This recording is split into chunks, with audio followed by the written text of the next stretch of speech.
Yeah, well, a little bit different.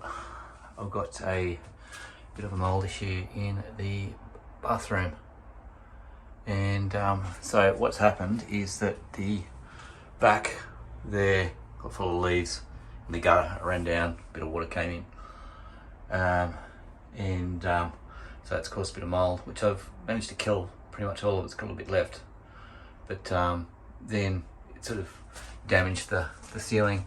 I was going to replace it all with VJs just like that, but then I thought, nah, it's a bit too much work and not really going to get too much back on it. So, but then also the van's gone in over there, and it's been sitting there for a long time. I haven't painted around its surround, and they had to cut holes in the ceiling to be able to get the wiring in from the light. And then the light was replaced with LED lights, and so this has not been touched, I would say, in a good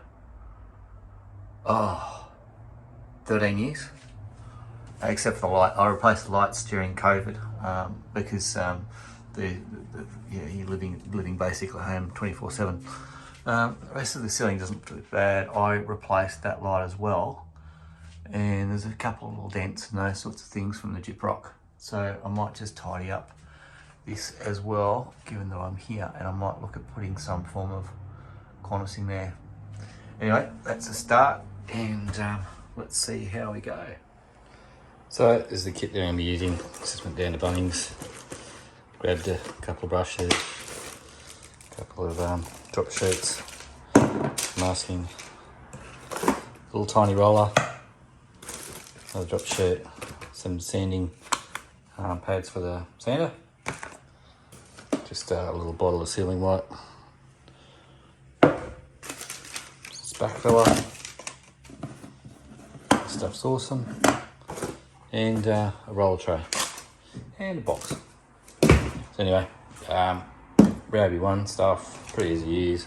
All up, probably around about $80. This is going to fix it all, hopefully.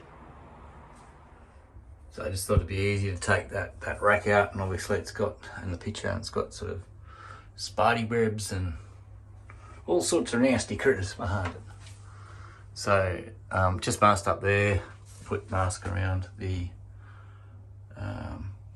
whatever I like to call it, not really anything, just bits of timber that I sort of get up with the router, and around the light I actually will put tape around the light. Both the light fixtures I've taken off and whacked in the dishwasher, because that is the best way to clean them, and nice and easy. You just rinse them out first and then whack in the dishwasher. All right, now I'm going to commence to vacuum this crap off.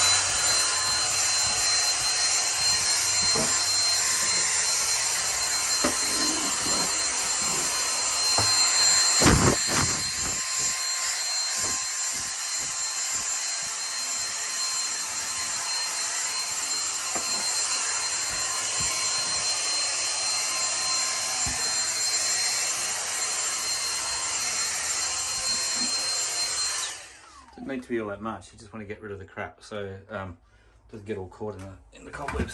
So down here I've just got the just one of those cheap sort of thingos over with the drip thing. It's really how much you want the drip thing to clean up for you, or how much you want to clean up the floor afterwards. So that's pretty much it. All right, let us go on some sanding. One thing you do want to do before you sand this sort of stuff is look like a womble. So this is better than, this is a painter's mask, so better than the average sort of mask or anything that has a breather in it. So we take our sander, like Darth Vader. Okay, and swap hands around. And let's see how, let's see how all that comes off.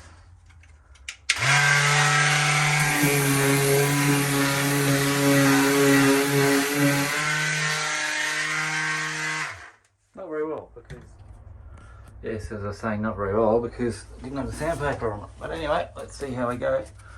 Round 2.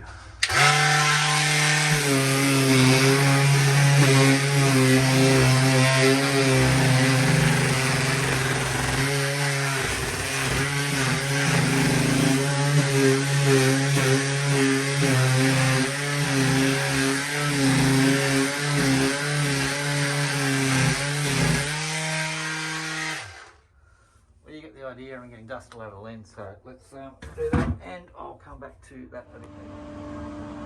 So it's after just a bit of a rough pass. You can see it's getting a lot smoother. So that's just the spack filler that I put in there before. There's a join between those two. I'm obviously going to have to fill it back in. So this is all getting a lot smoother. That's just worn through to the actual board itself behind it, but get rid of the rest of that, and then I can start refilling it again. I don't want to go over that and that, which I did, oh geez, 3 years ago, and obviously fix up the paint around the light. I turned the fan on because this place was just looking like a freaking blizzard. Alright, back to it. There, so I sanded down a fair bit, sanded down those rough spots up there. They need a bit more filling, which is obvious. You can tell things like high spots. So you can see that that's a high spot there. It's still got the paint in behind it. This is looking a lot smoother. I'm going to have to obviously fill in around that light and get rid of the paint, but it's looking a lot better than what it was. That, yeah, I'm going to sand that bit back there. A bit of a rough spot there, the low spot there. Put this, oh, that's still high there, so I need to sand that back as well. So you just keep on having a look at it as you go through. Just keep on addressing the areas that need sanding and sand. Yeah, so that's pretty much all done now. This is just a rough first passed over. So I can now fill in where those spots are with the spack filler. Just give it a light skim. And then when that dries, you sand it back again, and then you're ready to put your first coat of sealing white on. So let's go and get some spack filler. So here's your spack filler wrapping. Seller's product. The only thing is they're getting a bit cheeky. They put less and less in. And they charge you more for it. So I generally like to keep the plastic thing on the top as well, it keeps it nice and moist. And the applicator that you get with them isn't too bad. I do have spatulas. But this stuff's pretty self-explanatory. All you really do is you whack a bit on the end, go up to what you want to skim, and you just run it over. Pretty simply like that. That you want to get to look flat. Anyway, you get the idea. I'm going to do it properly with 2 hands. Put this camera down.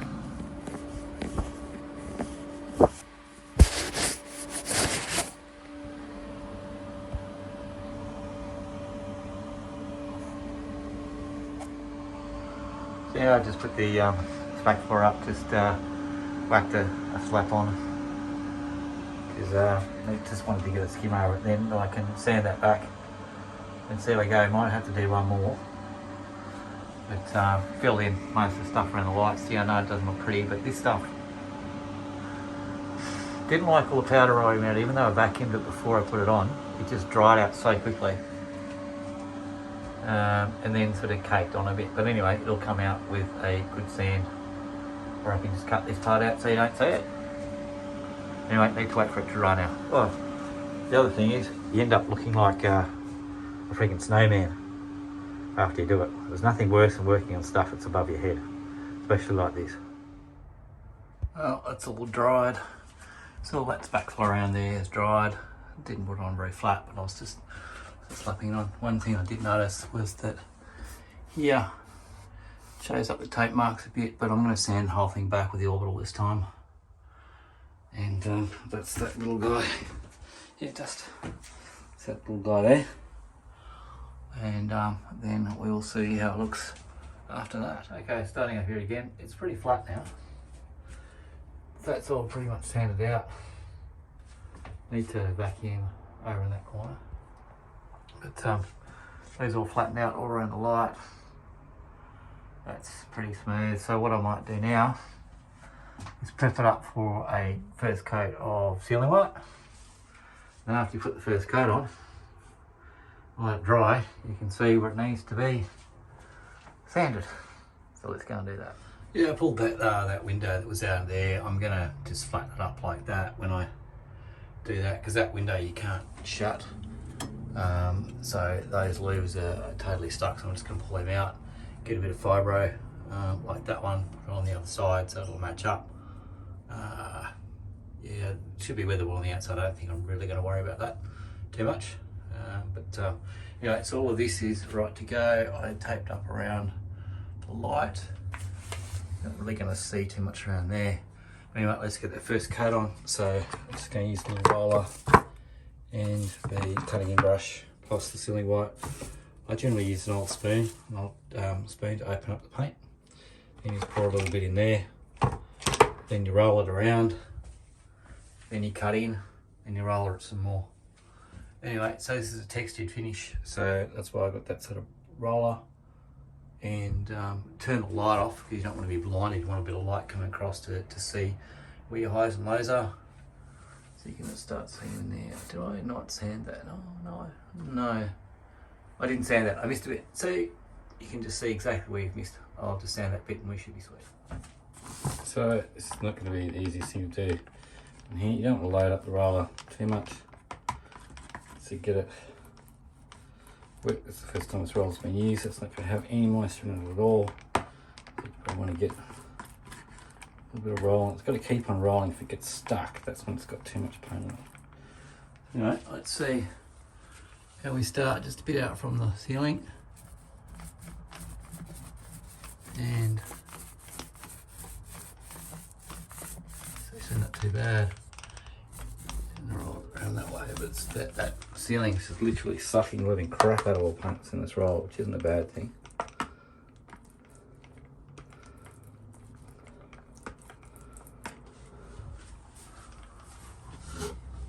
Okay.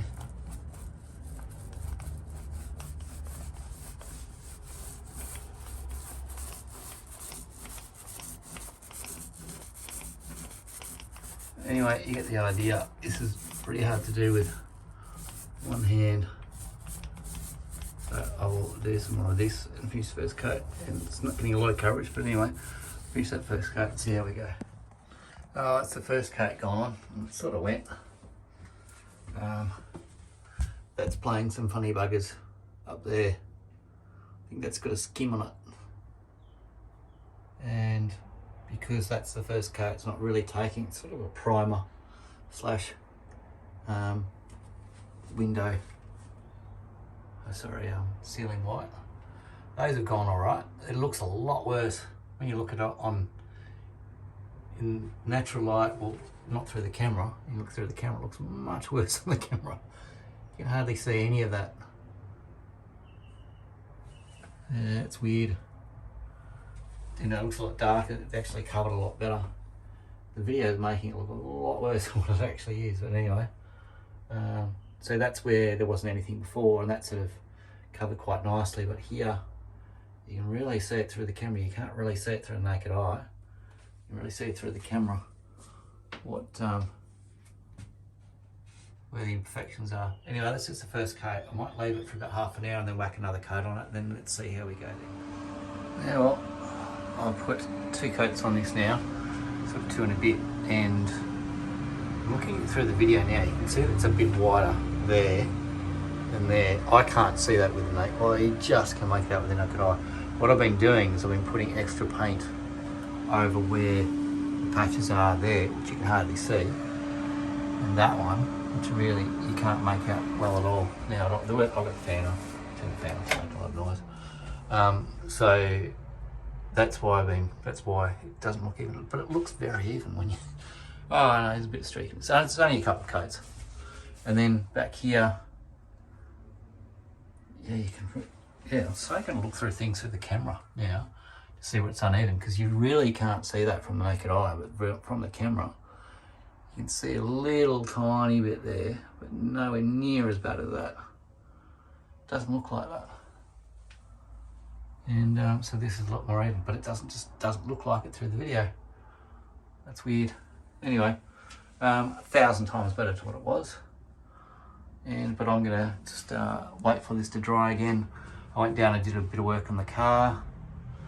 I'm gonna wait for this to dry again, and then I will give it a coat all over, because I think we got pretty even coverage now.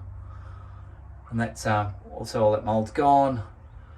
It looks nice and ceiling whited again.